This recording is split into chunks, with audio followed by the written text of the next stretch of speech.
जसं मी म्हटलं की मी इन्शुरन्स आणि ॲडवायझरी फायनान्शियल ॲडवायझर आहे. तर आपल्या आजूबाजूला बऱ्याच फायनान्शियल ॲडवायझर्स तुमच्याकडे असतील. प्रत्येकाच्या घरामध्ये इन्शुरन्स एजंट्स किंवा फायनान्शियल ॲडवायझर्स असतात. तर तुम्हाला असं काही त्याच्यामध्ये काही नवीन नाही वाटणार. पण आम्ही जे फायनान्शियल म्हणजे मी माझं स्वतःचं सांगते की आम्ही जे फायनान्शियल ॲडवायझर करतो त्याचं त्या कंपनीला मोठं करणं हा उद्देश नाही आहे, तर त्या माणसाला मोठं करणं हा आमचा उद्देश आहे.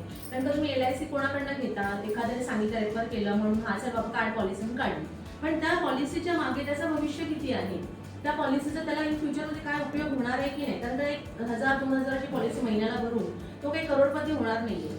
पण जर का त्याला योग्य इन्शुरन्स काय आहे, त्याच्या लाईफचा पोर्टफोलिओ किती आहे, त्याला इन फ्युचरमध्ये काय लागणार आहे, हे जेव्हा आम्ही त्याला समजावून सांगणार आणि तेव्हा तो त्याला इन्शुरन्स दिला जाणार, तो ॲक्च्युअल इन्शुरन्स असणार आहे, तो त्याच्या इन फ्युचरमध्ये भविष्यामध्ये पण त्याला कामी आणि उपयोगी पडू शकतो. ओके, आता आपण म्हणतो की इन्व्हेस्टमेंट मेडिक्लेम वगैरे काढणं किंवा ही गोष्ट सगळेजण काढतो, ऑनलाईन पण जाऊन कोणी काढून देतं.